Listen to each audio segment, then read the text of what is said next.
A diversidade das línguas. Assim como tudo que a princípio não possui uma explicação lógica, diversos mitos foram criados em relação ao surgimento dos mais de 6.000 idiomas existentes no mundo. Para a maioria dos povos ocidentais, a diversidade das línguas foi originada pelas pessoas responsáveis pela construção da Torre de Babel. Para os gregos, a variação linguística derivou-se de Hermes, trazendo junto a discórdia e a separação de nações. Os nórdicos acreditavam que a habilidade de fala foi presenteada pelo terceiro filho de Bor, Ve, que deu também aos homens a capacidade de ver e ouvir. Porém, por mais atraentes, fantásticas e misteriosas que possam ser essas histórias, é inegável que todas elas carecem de evidências e coerência. Com o avanço dos estudos da área da linguagem, dois fatores se destacaram dos demais, para que se justificasse tamanha diversidade de línguas e dialetos: a questão geográfica e, principalmente, o tempo. Para entender essas duas questões, vamos propor o seguinte exemplo. Imagine dois grupos de pessoas falantes da mesma língua que foram divididos igualmente entre duas ilhas distintas.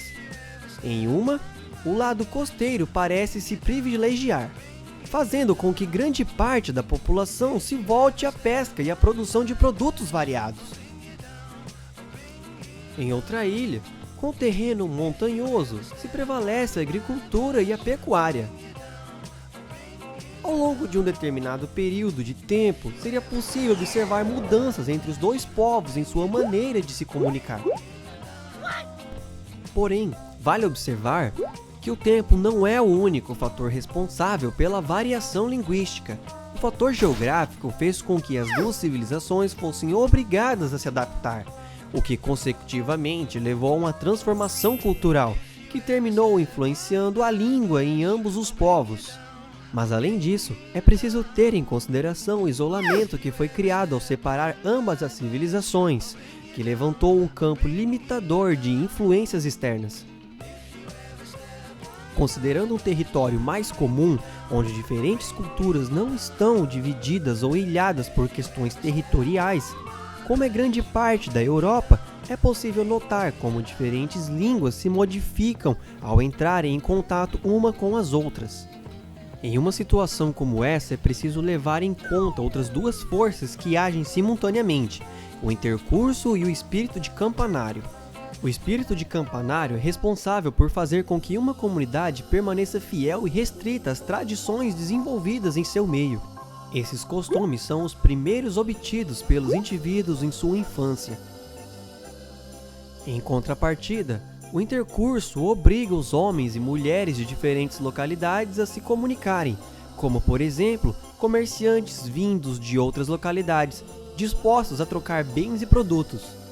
É graças ao intercurso que se deve a coesão e extensão de uma língua, agindo de duas maneiras: negativamente, impedindo a fragmentação dialetal, impossibilitando o surgimento de algo novo, e, positivamente, permitindo que se propague coisas novas e que se favoreça a unidade.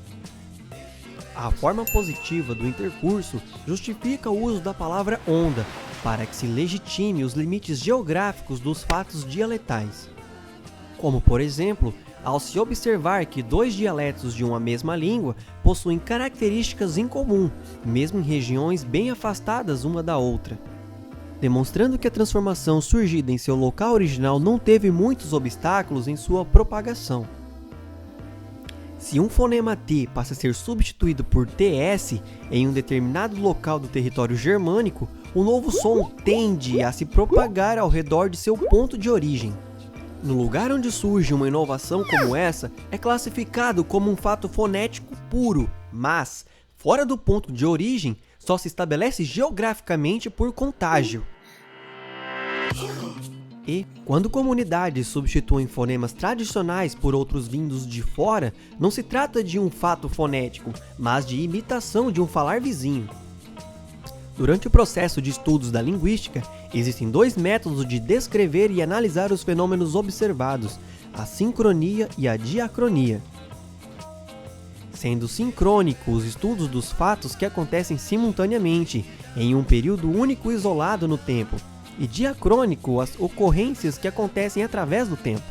Com a diacronia é possível construir uma linha do tempo dos acontecimentos, levando a uma melhor compreensão da evolução linguística, como o estudo de famílias linguísticas, por exemplo, o latim, que deu origem ao francês, português, espanhol e italiano.